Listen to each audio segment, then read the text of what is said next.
Morto stamani un empedoclino di 57 anni per annegamento per le condizioni del mare a San Leone. Il cartello sociale di Agrigento interviene sulla mancanza di acqua, risposte immediate e fatti concreti, basta promesse. Schifani dà il via libera al piano idrico regionale, subito in cantiere opere per 92 milioni di euro. Inaugurata ieri la Biblioteca del Mondo al CPIA di Agrigento, alla presenza delle autorità locali. Al via le domande per partecipare ai progetti di democrazia partecipata, quanto affermato dall'assessore Marco Vullo ai servizi sociali di Agrigento. Operazione filo conduttore condotta dalla Guardia di Finanza di Catania, misure cautelari per 10 soggetti. Grande successo per la serata finale di Sicilia in Bolle, presenti oltre 1500 persone ai banchi di assaggio, assegnati i premi Gino Grillo ai migliori vini spumanti siciliani. Presentato un esposto dal sindacato USB all'autorità garante della concorrenza e del mercato per verificare la gestione del trasporto pubblico in città. Oltre 1200 spettatori alla finale di Beach Soccer a Capo Peloro di Messina.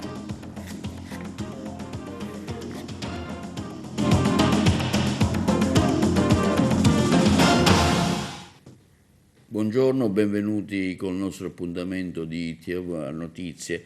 Apriamo il nostro telegiornale con un'ulteriore tragedia che è avvenuta nelle mattinate di oggi a San Leone. Il cadavere di una persona di 57 anni, originario di Porto Empedocle, dalle iniziali GR, è stato recuperato nella tarda mattinata in mare davanti allo stabilimento balneare Acquasels. La dinamica di quanto accaduto è ancora poco chiara. Alcuni testimoni hanno raccontato di avere visto l'uomo entrare in acqua completamente vestito per poi non rivederlo più. Il cadavere del 57enne è emerso poco dopo nei pressi degli scogli. Lanciato l'allarme, sul posto sono intervenuti immediatamente i carabinieri, i vigili del fuoco, il personale sanitario, ma per l'uomo non c'era più nulla da fare. Sull'emergenza idrica interviene oggi il cartello sociale di Agrigento. La situazione è talmente grave che le promesse non servono a nulla se non seguono impegni precisi. Il servizio. Il cartello sociale di Agrigento, formato da Don Mario Force, Alfonso Buscemi, Paolo Ottaviano e Geracquisto, interviene oggi sull'emergenza idrica. La situazione è talmente grave che le promesse non servono a nulla se non sono seguite da impegni concreti, se infatti non si provvede con urgenza a mandare una nave dissalatore mentre si avviano i lavori per installare un impianto di dissalazione a Porto Empedocle. Sarà un vero disastro. Nel mese di gennaio, finita la stagione delle piogge, era chiaro a tutti che non si sarebbe arrivati al mese di giugno con le scorte di acqua, eppure nessuno ha fatto nulla. Tutti i comuni della provincia di Agrigento hanno fatto sapere che si va verso la razionalizzazione dell'acqua. I sindaci cominciano a informare ufficialmente che la fornitura idrica non può avvenire con turno inferiore ai 15 giorni, salvo poi prendere atto che il turno è saltato per mancanza di acqua. In buona sostanza, se gli invasi sono vuoti, significa che non possiamo affidarci alla danza della pioggia. Al Consiglio Comunale aperto di Agrigento, l'assessore regionale Di Mauro ha comunicato sostanzialmente che in programma per l'emergenza idrica non c'è nulla, qualche autobotte, qualche pozzo, una discussione su un ipotetico finanziamento per il progetto del dissalatore. Purtroppo abbiamo dovuto prendere atto che il sindaco, piuttosto che ribellarsi di fronte al nulla, ha persino ringraziato il presidente della regione.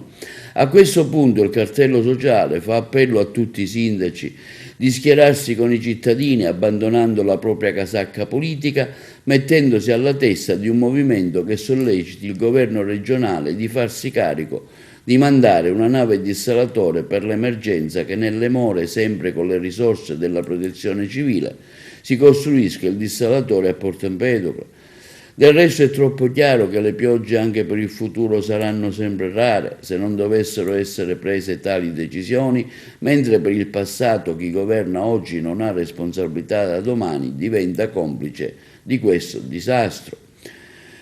Finora, grazie all'opera attenta e sensibile delle istituzioni preposte a garantire l'ordine pubblico e grazie al senso di responsabilità delle forze sociali del movimento civico nato dalla volontà dei cittadini e della Chiesa, si è riusciti a canalizzare la rabbia in manifestazioni civili di protesta. Tuttavia, bisogna fare attenzione, conclude il cartello sociale, a non superare il livello di guardia della pazienza della gente e bisogna dare al più presto segnali concreti e rassicuranti per l'oggi e per il domani. E sulla siccità via libera dal Ministero al piano idrico regionale da 1,6 miliardi di euro per il Presidente della Regione Schifani, subito in cantiere opere per 92 milioni di euro il servizio. Sono 92 milioni di euro in arrivo in Sicilia per la realizzazione di infrastrutture idriche prioritarie. Si tratta del primo stralcio di finanziamenti destinati ai 49 interventi per complessivi 1,6 miliardi di euro inseriti nel piano idrico della Regione Siciliana, interamente approvato dal Ministero delle Infrastrutture e inglobato nel Piano Nazionale per la sicurezza del settore idrico. La pianificazione regionale è stata predisposta su disposizione del Presidente della Regione Schifani dal Dipartimento dell'Agricoltura, di concerto con l'autorità di bacino, il Dipartimento Acque e Rifiuti, Sicilia Acque, i consorzi di bonifica della Sicilia. Il piano è finalizzato alla programmazione delle opere necessarie all'approvvigionamento idrico primario, alla prevenzione della siccità, al potenziamento e all'adeguamento delle infrastrutture, anche per accrescere la resilienza ai cambiamenti climatici e ridurre le dispersioni di acqua, migliorando le reti di distribuzione. Con questa prima tranche di finanziamenti, ha dichiarato il Presidente della Regione Schifani, metteremo subito in cantiere alcune delle opere programmate per affrontare un fenomeno che sta colpendo duramente la nostra Sicilia. È solo l'avvio della mole di interventi che abbiamo previsto nel piano di cui la Regione per la prima volta si è finalmente dotata con una visione sistemica d'insieme. Adesso si passa alla fase operativa con le strutture regionali impegnate a realizzare senza indugi quanto previsto. Vigileremo affinché i cittadini e gli imprenditori siciliani possano avere al più presto risposte concrete per colmare le annose lacune del nostro sistema idrico. Tra gli interventi prioritari, quelli di automazione, controllo, modellazione e monitoraggio dell'infrastruttura idropotabile di sovrambito, circa 50 milioni, la bretella tra il serbatoio Salleo e il potabilizzatore di Gela, 11,7 milioni. Sarà invece il Consorzio di Bonifica 9 di Catania ad attuare gli interventi per la sostituzione della condotta metallica sul fiume Simeto, con la quale vengono consegnati volumi irrigui alle prese di quota 156 metri sul livello del mare, un costo previsto di 23 milioni di euro. Quindi un ulteriore intervento sul fiume Simeto in capo allo stesso consorzio che prevede la manutenzione straordinaria del sistema di paratoie e dello sbarramento di contrasto per l'alimentazione del sistema irriguo, costo previsto circa 50 milioni di euro. Inaugurata ieri la Biblioteca del Mondo al CPIA di Agrigento a Villa Seta alla presenza delle autorità locali. Noi abbiamo seguito l'evento. Inaugurazione oggi pomeriggio della Biblioteca del Mondo qui al CPIA alla presenza anche delle autorità.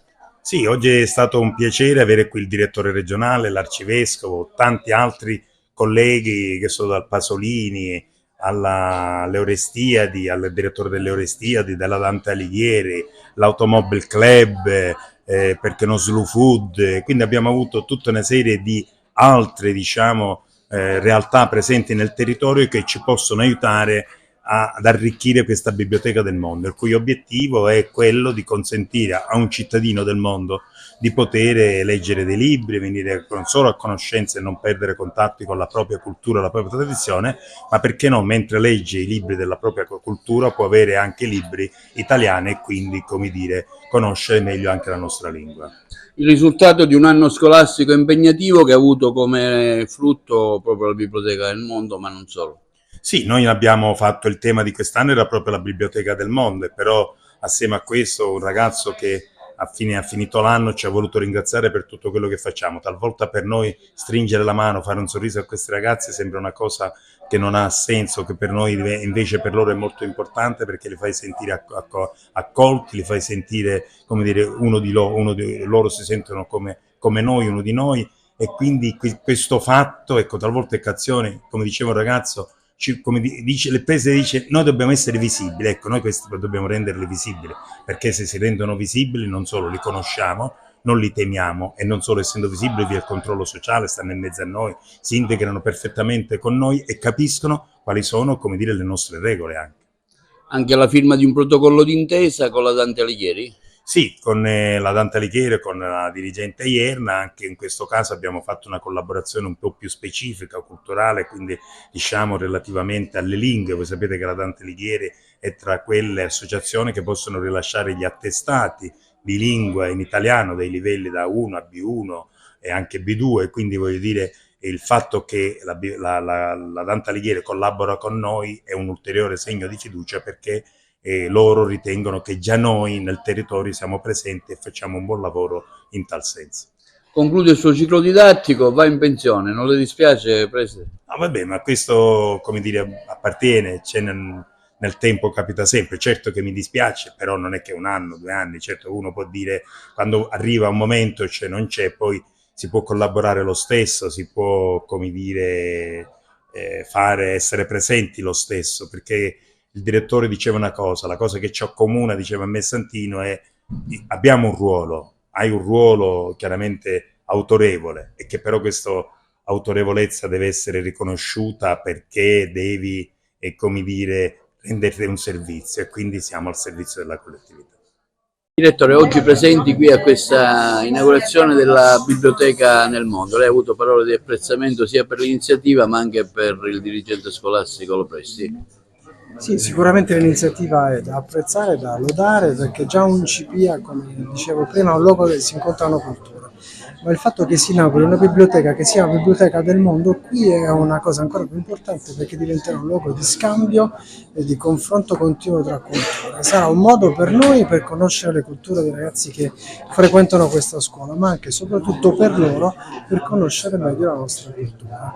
E ovviamente tutto questo è sempre a merito dell'iniziativa di persone, in questo caso il preside Santino Lopresti è una persona che ha dimostrato negli anni di avere una capacità di creare una comunità scolastica aperta, inclusiva e in grado di offrire delle opportunità per il futuro.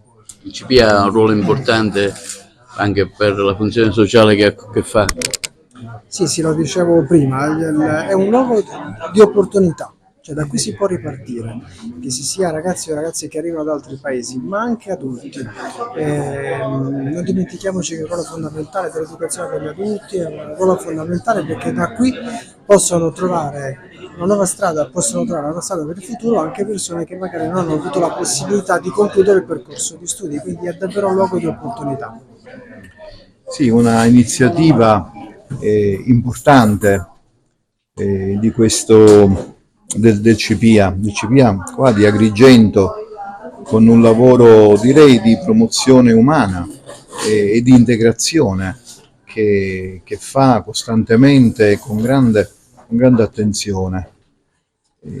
L'idea della Biblioteca del Mondo apre al dialogo, apre all'integrazione, ma ci ricorda anche che l'intero mondo è una biblioteca fatta da libri viventi, quei libri che siamo in fondo ciascuno di noi, che con la nostra vita giorno dopo giorno costruiamo, scriviamo tante storie. Allora ben venga una biblioteca del mondo che faccia incontrare le culture, ma ecco, senza perdere di vista che ogni uomo, ogni donna di questo mondo è un libro. Enza Ierna, Dante Alighieri, oggi avete firmato un protocollo d'intesa al CPIA. Sì, ne abbiamo firmato questo protocollo che sancisce un'attività sistematica tra il Comitato di Agrigento, la Società Dante Alighieri e il CPIA, anche perché le finalità e gli obiettivi sono comuni e quindi possiamo programmare e realizzare delle attività, corsi e via dicendo, che possano servire sia a rafforzare la conoscenza della lingua italiana e della cultura italiana, ma anche a mettere a confronto la cultura italiana con le altre culture e quindi uno scambio di esperienze, uno scambio di conoscenze che arricchisce sia il nostro territorio che diciamo gli stranieri che sono presenti al CPIA. Con questa biblioteca evidentemente è un tassello in più per quanto riguarda la cultura nel nostro territorio della nostra Agrigento. La democrazia partecipata in realtà c'è tempo fino al 30 settembre per inviare le proposte, si possono utilizzare circa 14.000 euro, è quanto dichiarato oggi in un comunicato stampa dall'assessore ai servizi sociali di Agrigento Marco Bullo, il servizio. La democrazia partecipata è partita dopo un iter che mi ha visto impegnato alacremente con tutti gli attori coinvolti. Sono queste le prime parole dell'assessore ai servizi sociali di Agrigento Marco Bullo, che esprime tutta la sua soddisfazione per il fatto che i cittadini possono essere protagonisti di un civismo attivo e incisivo per il territorio. Ecco cosa c'è da fare ad Agrigento dallo scorso 28 giugno fino al prossimo 30 settembre. Le persone residenti che abbiano compiuto già 16 anni, i gruppi informali, le associazioni con sede operativa legale ad Agrigento potranno presentare proposte nell'ambito dell'applicazione della legge regionale sulla democrazia partecipata. Le proposte ricevute saranno successivamente votate per scegliere quali realizzare, come previsto dalla legge regionale che impone ai comuni siciliani di coinvolgere la cittadinanza nella scelta di azioni di interesse comune, da finanziare con almeno il 2% dei trasferimenti regionali annui. Per partecipare presentando una proposta occorre attenersi alle indicazioni contenute negli avvisi pubblicati il 28 giugno dal Comune di Agrigento per gli anni 23 e 24. Gli avvisi sono disponibili sull'home page del sito del Comune di Agrigento alla sezione Democrazia Partecipata. Le somme disponibili sono pari a 6.593 per il 23, 7.387 per l'anno 2024. Dal 23 Agrigento è uno dei territori pilota nei quali il progetto di monitoraggio civico Spendiamolo Insieme si impegna per promuovere una buona applicazione della legge regionale sulla democrazia partecipata. Ad Agrigento il team Spendiamolo Insieme opera in collaborazione con i partner locali Aquarinto e Agoramundi. Il progetto è realizzato nell'ambito del bando Realizziamo il cambiamento con il Sud, con il sostegno della Fondazione Realizza il cambiamento Fondazione con il Sud e Action Aid International ATS. Facciamo un altro passo nella direzione dell'apertura alla partecipazione popolare, conclude l'assessore Marco Bullo, dopo l'approvazione a dicembre scorso da parte del Consiglio Comunale del nuovo regolamento per l'attuazione dei processi di democrazia partecipata. Adesso, con la pubblicazione degli avvisi, diamo 90 giorni di tempo per la presentazione delle proposte. Seguirà poi una fase tecnica di valutazione da parte degli uffici comunali e la votazione per scegliere quali progetti che si dovranno realizzare. La Guardia di Finanza di Catania avvia l'operazione Filo Conduttore per contrasto alla criminalità organizzata di stampo mafioso, eseguite oggi misure cautelari nei confronti di 10 soggetti. I finanzieri del Comando Provinciale della Guardia di Finanza di Catania, nella mattinata odierna su delega della Procura Distrettuale della Repubblica di Catania, con il supporto del Servizio Centrale Investigazioni Scico e del primo gruppo di Catania, hanno dato esecuzione nella provincia etnea a un'ordinanza con cui il giudice per le indagini preliminari presso il Tribunale di Catania, sulla base delle attuali risultanze investigative, in una fase in cui non è stato ancora attuato il contraddittorio processuale, ha disposto misure cautelari personali nei confronti di 10 indagati, tra cui 4 in carcere e 6 agli arresti domiciliari, gravemente indiziati a vario titolo dei reati di bancarotta fraudolenta, riciclaggio e autoriciclaggio aggravati dal metodo mafioso al fine di agevolare l'associazione mafiosa Pillera Puntina, il sequestro preventivo anche per un equivalente di risorse finanziarie e beni nella disponibilità degli indagati per 1.250.000 euro. L'indagine è stata condotta dal Nucleo di Polizia Economica Finanziaria di Catania e dalla Compagnia Dacireale della Guardia di Finanza, ha preso avvio dalle risultanze investigative emerse nell'ambito del fallimento a fine 2018 di una società a responsabilità limitata di Pedara in provincia di Catania, che eserciva l'attività di installazione e manutenzione di impianti telefonici. Le investigazioni avevano portato all'applicazione di misure cautelari personali e reali a carico di alcuni degli odierni indagati, in particolare di 4 soggetti, tutti amministratori di fatto e in diritto della citata società, e ciò per avere distratto il compendio aziendale della fallita a beneficio di un nuovo organismo societario con sede legale in Trecastagni, sempre in provincia di Catania, agli stessi riconducibili. In quella sede il GIP aveva disposto, tra l'altro, il sequestro preventivo diretto dell'intero compendio aziendale dell'impresa neocostituita, in quanto nata per sostituirsi alla società di Pedara, ormai gravata da ingenti debiti erariali per circa 8 milioni di euro nel lucroso business dei contratti di servizi nel settore delle telecomunicazioni. Rapina fallita al supermercato Hard Discount all'inizio di Via Mera, nel quartiere del Quadrivio Spinasanta di Agrigento. Ignoti malviventi, dopo aver forzato alcuni infissi, hanno fatto irruzione sabato notte nell'esercizio commerciale nel tentativo di portare via il denaro, un piano che è rimasto incompiuto per motivi ancora non tutto chiari. I balordi sono andati via a mani vuote. A fare la scoperta è stato un uomo dei responsabili che ha notato gli evidenti segni di effrazione. L'uomo ha denunciato l'accaduto ai poliziotti della sezione volanti, che hanno subito inviato le indagini. Finisce col botto, il caso di dirlo, la 10ª edizione di Sicilian Bond, evento fisso estivo organizzato dall'AES, Associazione Italiana Sommelier, il servizio. Finisce con il botto, il caso di dirlo, la 10ª edizione di Sicilian Ball, l'evento fisso estivo organizzato dall'AIS, Associazione Italiana Sommelier Siciliana, di Agrigento e Caltanissetta, che ha offerto una panoramica completa di stile e tipologie di vini spumanti della nostra isola.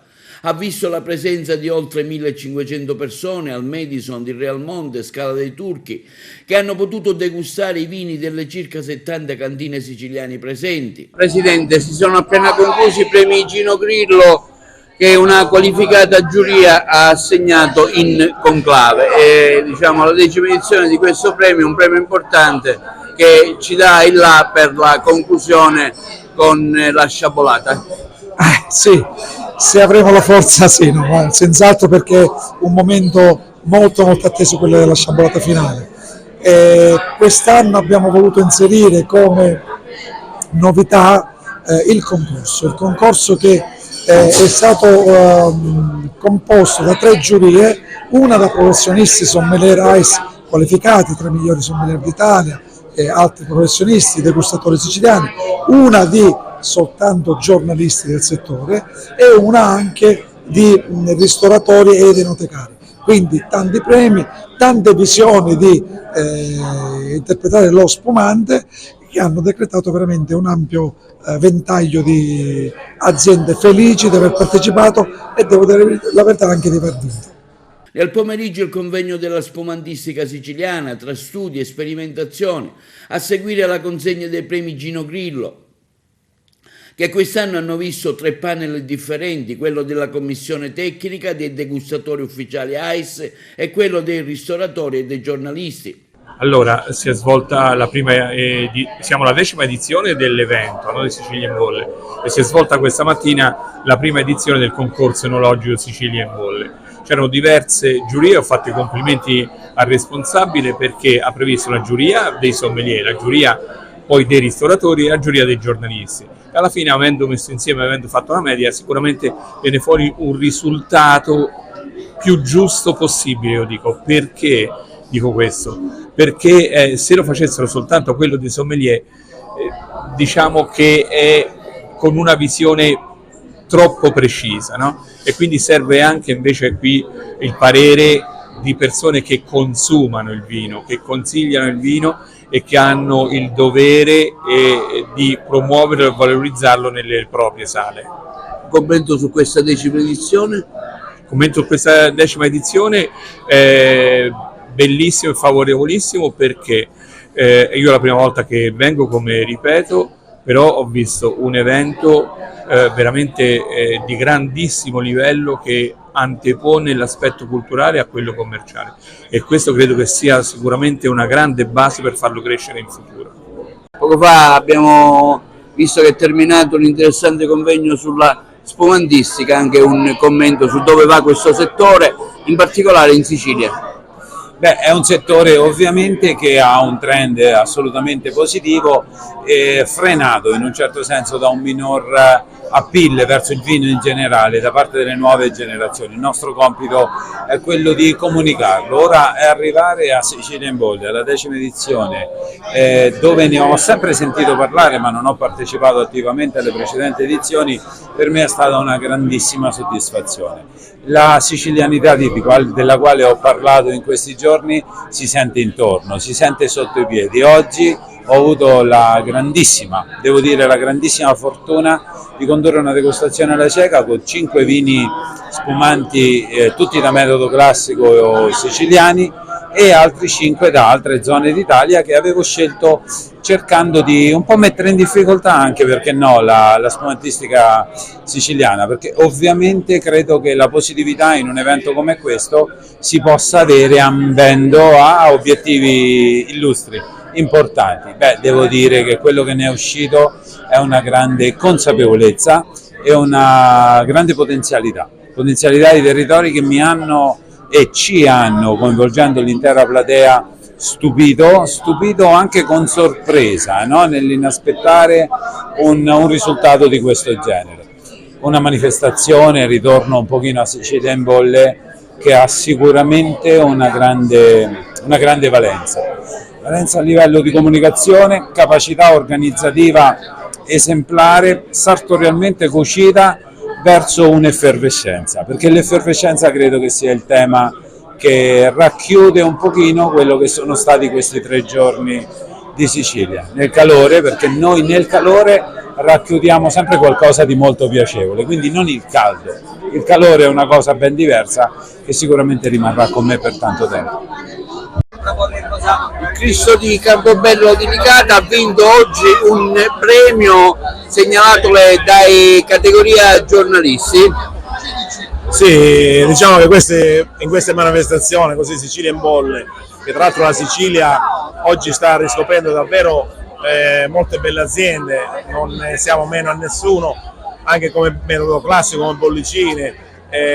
Siamo contenti di partecipare ogni anno. Oggi è la decima edizione qui a Real Monte, alla Scala dei Turchi, nella bellissima location, insieme a tanta gente.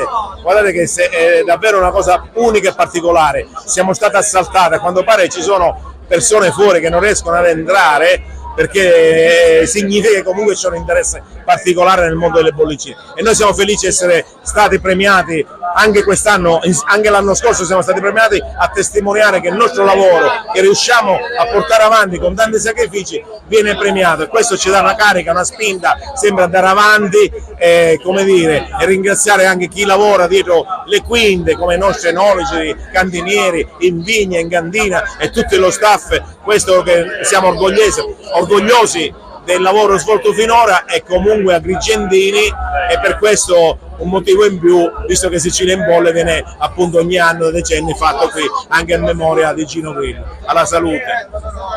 Abbiamo vinto, siamo orgogliosissimi perché abbiamo vinto il premio dei giornalisti, attribuito dai giornalisti al miglior frizzante, con il nostro Mandrarossa Calamossa Bianco, che è un blend tutto siciliano da uve catarratto, zibib e grecanico, che porta con sé il ricordo del mare, della sapidità proprio della spiaggia di Menfi dove ci troviamo, con un catarratto che dà struttura e uno zibib che dà un tocco aromatico.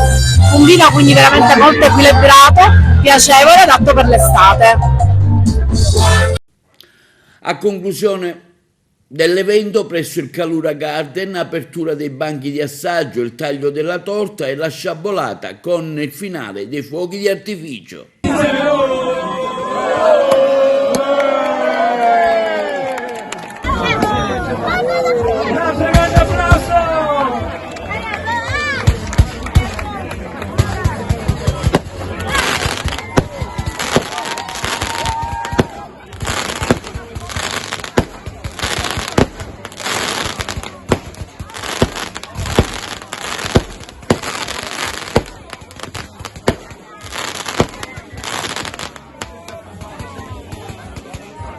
Linea alla regia per la pubblicità. Prima riunione della commissione toponomastica al comune di Licata. Sentiamo in merito Francesco Pira. Professore Pira, prima riunione della commissione toponomastica. Intanto abbiamo fatto l'insediamento ufficiale della commissione, poi c'era stata la presentazione in comune. Abbiamo nominato come vicepresidente la professoressa Giuseppina Incorvaia, che mi affiancherà in questo lavoro insieme alla commissione, ma poi abbiamo subito cercato di rendere il nostro lavoro operativo. Intanto abbiamo chiesto all'amministrazione di fare un'immediata comunicazione al prefetto per farci ricevere, per sbloccare tutte le pratiche di assegnazione di strade che attualmente sono ferme in prefettura con proposte precedenti.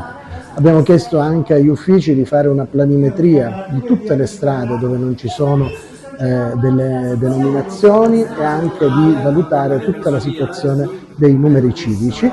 Abbiamo recepito anche una proposta fatta dalla professoressa Incorvaia relativa a una richiesta di parità di genere rispetto alla situazione attuale. Ci sono dei numeri che sicuramente ci fanno riflettere. Il dato è questo: 555 strade intitolate agli uomini e soltanto 23 alle donne. Questa è una situazione che è simile a quella nazionale, perché nella situazione nazionale soltanto il 5% delle strade è intitolata alle donne. Naturalmente cercheremo di accelerare al più possibile le pratiche e cercheremo anche di procedere con le proposte per l'intitolazione, soprattutto nelle zone delle contrade che sono sprovviste, dove i cittadini ci chiedono di intervenire in maniera veloce per cercare di non avere disguidi come quelli che hanno avuto fino ad oggi. L'Unione Sindacale di Base Lavoro Privato, a seguito dell'incontro con il Comune di Agrigento e la società Tua, mantiene una posizione fortemente critica riguardo alla gestione del trasporto pubblico locale in città, il servizio.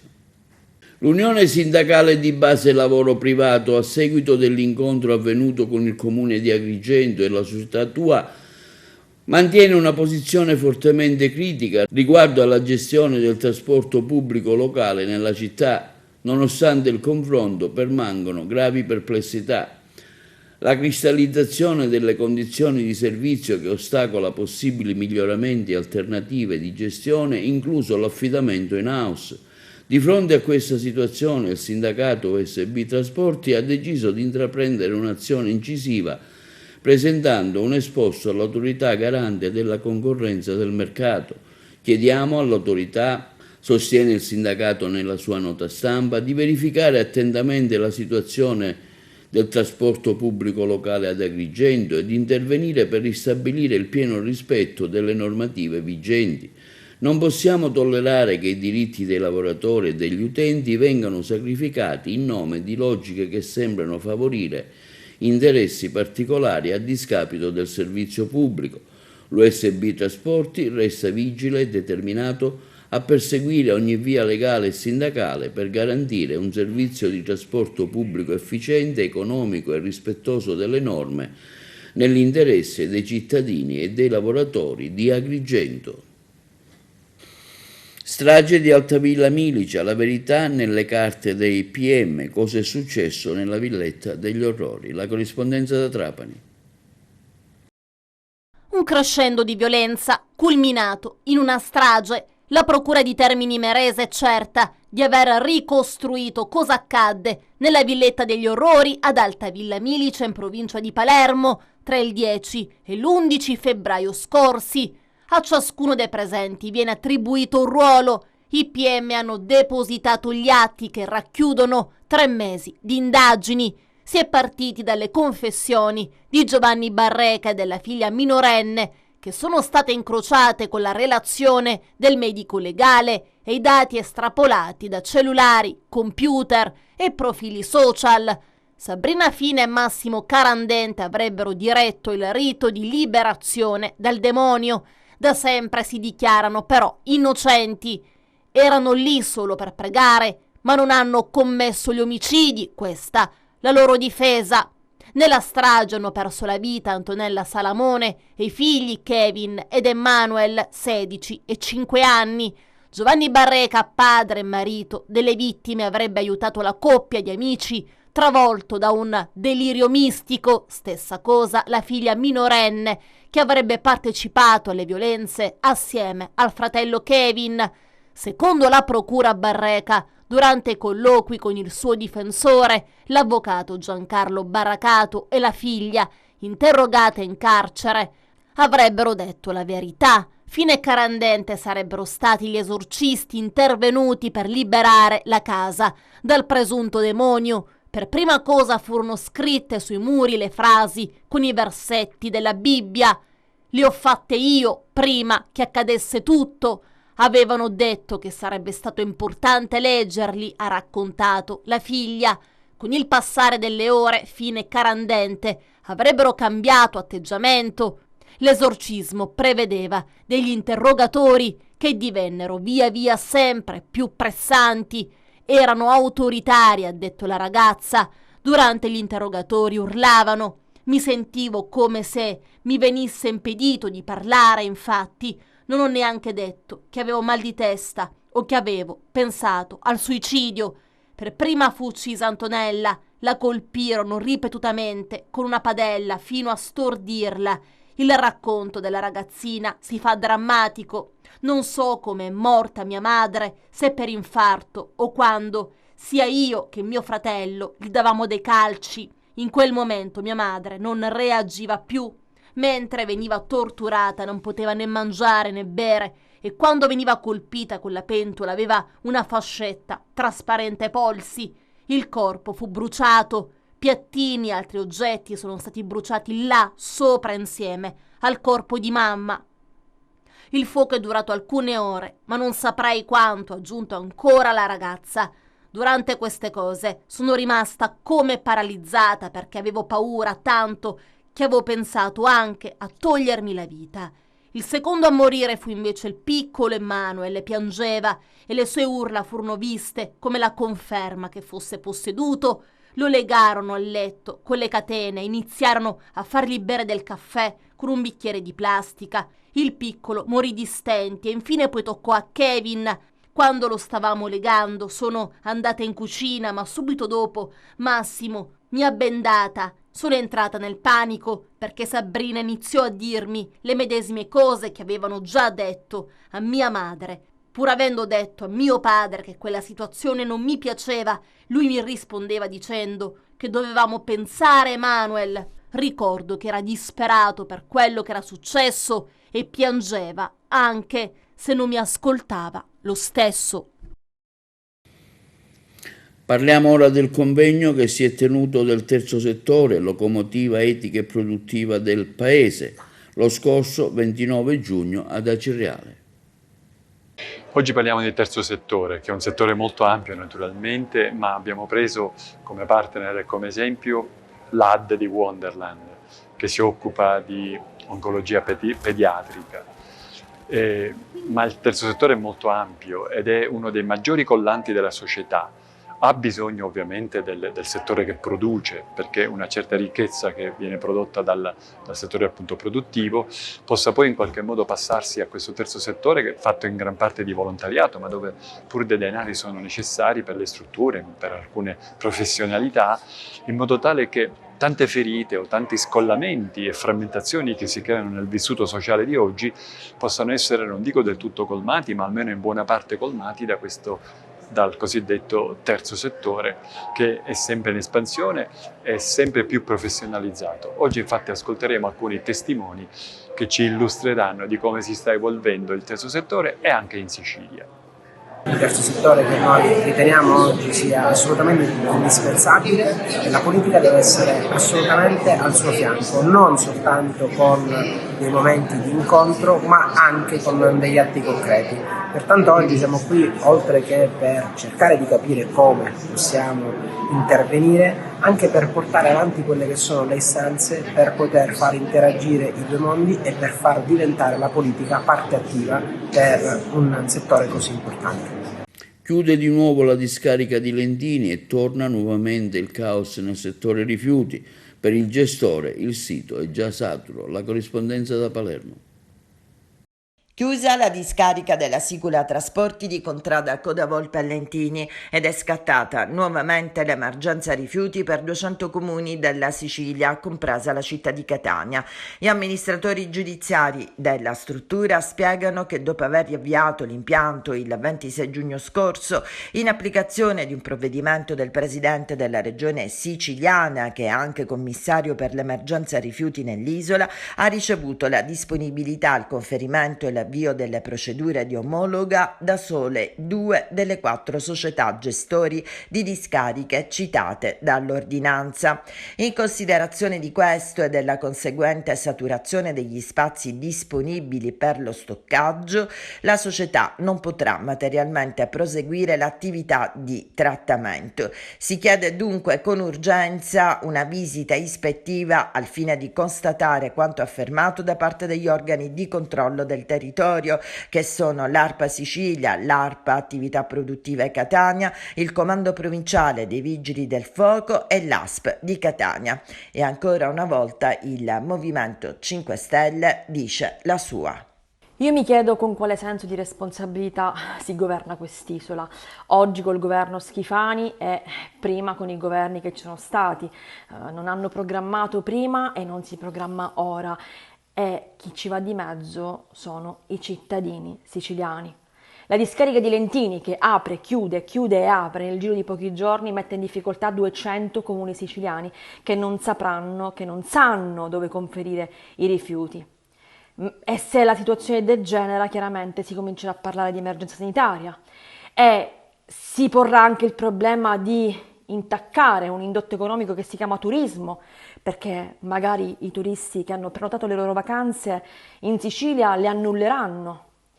E allora cosa si deve fare? Bisogna ancora continuare ad agire in emergenza o cominciamo ad avere un attimo di strategia, un po' di visione e magari parlare di economia circolare e di adeguarci ad un'ecogestione dei rifiuti così come ci impone l'Europa? Così non si può continuare e sulla discarica di Lentini è bene che il presidente Schifani venga a riferire in aula come stanno le cose. Fresco di stampa il nuovo libro di Enzo Di Natali, Nanà e le luci di Re Calmare. Lo abbiamo intervistato. Dopo 16 anni, oggi fresco di stampa la nuova pubblicazione Nanà e le luci di Re Calmare. Parliamone. Ci sono voluti 16 anni per scrivere questo racconto di 134 pagine. Nanà e le luci di Re Calmare. La prima stesura avviene nel 2013, dopo 5 anni di lavoro. Il libro inizio a scrivere nel 2008. Nel 2013, come dicevo, la prima stesura. Ma per arrivare alla fase conclusiva, 2024, passano 16 anni. In questi 16 anni io il libro l'ho fatto leggere a parecchi amici critici della letteratura sparsi in Italia e ho ricevuto diversi suggerimenti, diverse proposte. C'è stato chi ha consigliato che non era il caso di pubblicare il testo, chi addirittura è giunto a dire che ormai riguarda un discorso del Novecento superato, chi ha dato buoni consigli, chi ha elogiato il libro. Ovviamente di tutti questi suggerimenti espressi da figure di un certo rilievo nella critica letteraria, io ne ho fatto tesoro. E di questi mi sembra doveroso ricordare Francesco Tosto, critico letterario, padre Castelli della civiltà cattolica, ma anche Ferruccio Parazzoli. È stato un lavoro molto travagliato, frutto di una lunga riflessione, e così dopo 16 anni Nanà e le luci di Recalmare è nato. Recalmare e non racalmare, come mai? E anzitutto perché Nanà e le luci del Recalmare? Non è una biografia su Leonardo Sciascia.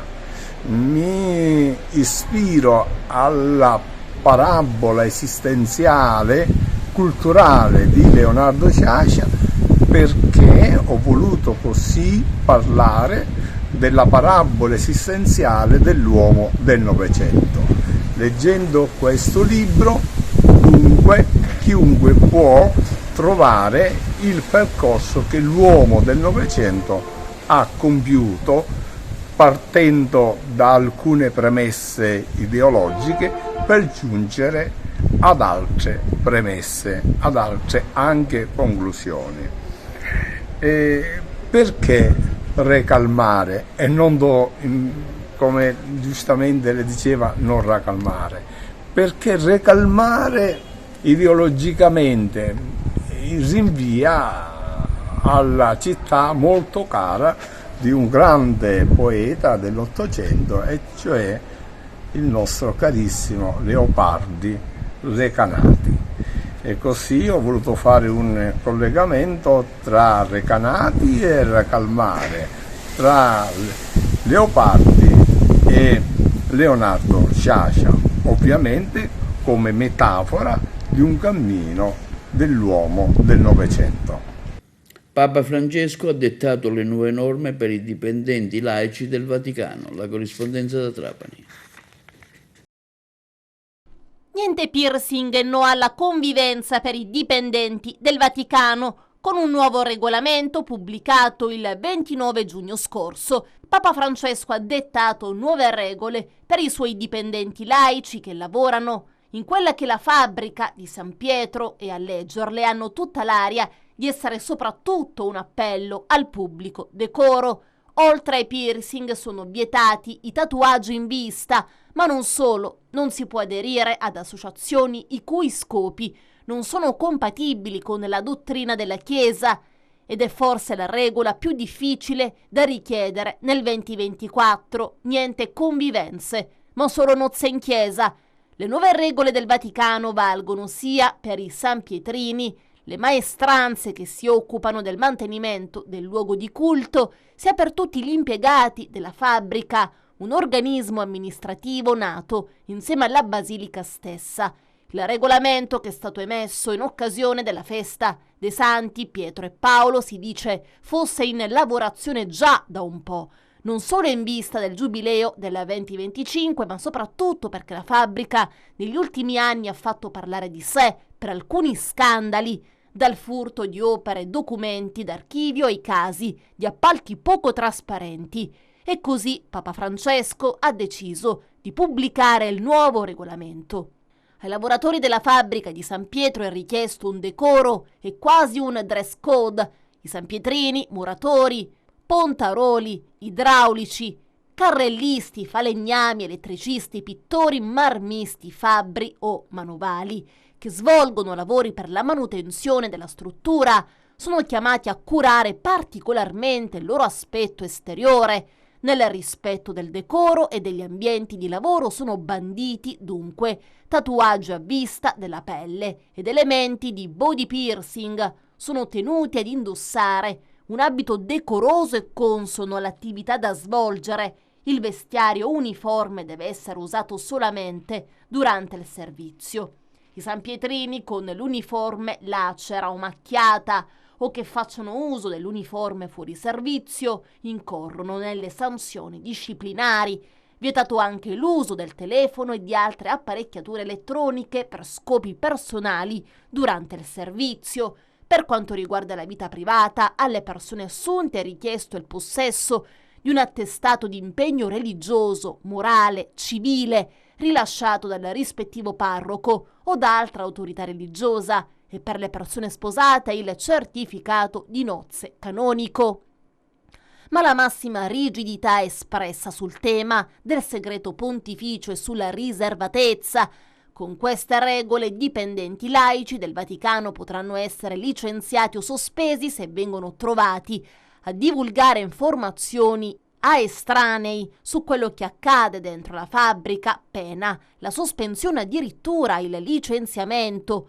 Non potranno pertanto più ricevere estranei in ufficio né asportare documenti originali, fotocopie, copie elettroniche o altro materiale d'archivio. Vietato poi usare indebitamente i timbri e la carta intestata o i software informatici della fabbrica stessa per scopi di natura meramente privata. Non potranno più nemmeno ricevere o spedire corrispondenza privata tramite ufficio, percepire provvigioni o esercitare incarichi esterni. E sull'Ismet sentiamo da Palermo le ultime novità. Eseguito all'Ismet di Palermo un trapianto di cuore con un organo trasferito grazie alla tecnologia Heart in the Box, che consente il trasporto in una scatola sterile dove il cuore continua a battere e ad essere erorato di sangue. Questa tecnologia, messa a punto negli Stati Uniti, fino ad oggi è stata utilizzata nei migliori centri trapianti di Europa e Nord America. Quello all'Ismet di Palermo è il primo intervento di questo tipo eseguito nel Mezzogiorno. Il cuore in scatola è una nuova tecnologia che è in uso già dal 2014 e che ci consente di trasportare il cuore prelevato dal torace di un donatore con una perfusione continua delle coronarie e quindi mantenendo in stato attivo il cuore. Questo è il primo prelievo effettuato nel centro-sud. Il cuore viene trasportato mentre batte all'interno di un macchinario che ne mantiene la temperatura e l'adeguata ossigenazione. Il grosso vantaggio di questo tipo di tecnologia è quello di permetterci di quasi azzerare il cosiddetto tempo di ischemia e quindi ci permette di effettuare trasporti molto più lunghi, superiori alle 4 ore, che è il tempo limite entro il quale l'organo dovrebbe essere trapiantato utilizzando la vecchia tecnica di conservazione a freddo, e soprattutto ci consente di acquisire delle informazioni, di dati importanti sul metabolismo cellulare dell'organo. Il paziente sta bene, è ancora chiaramente ricoverato presso il nostro istituto, ma diciamo, il feedback immediato che abbiamo avuto è di una ottima ripartenza del cuore, che si è mantenuta adeguata e ben performante sino ad oggi. Passiamo dallo sport. A Messina oltre 1200 spettatori a Capo Peloro per la finale di Coppa Italia di Beach Soccer.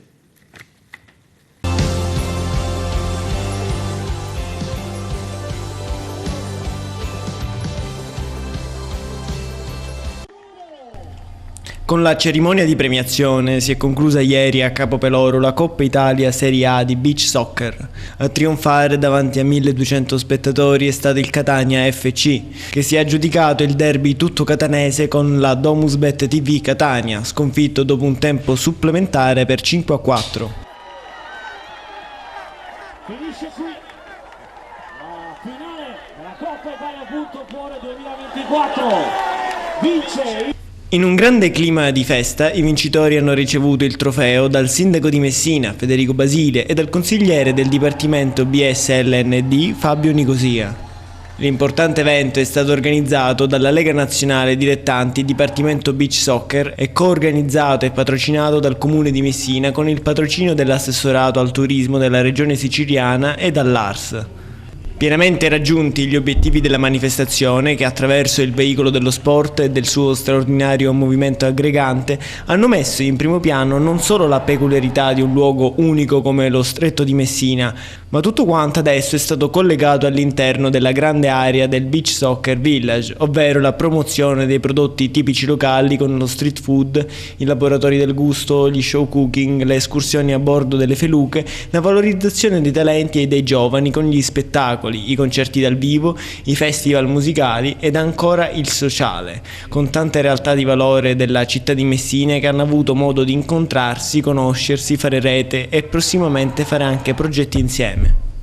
Le strutture ricettive cittadine hanno accolto circa 3.000 persone al giorno, a conferma che per tante categorie la Coppa Italia di beach soccer è stata davvero una grande opportunità. Tanti motivi che hanno confermato come la Coppa Italia Serie A di beach soccer sia stato un evento di alto profilo turistico, sportivo ed un evento importante per la città di Messina. L'appassionante evento ha infine consentito al pubblico messinese di scoprire uno degli sport più amati dell'estate grazie alle giocate di gran classe di tutti i più forti giocatori italiani e internazionali di beach soccer.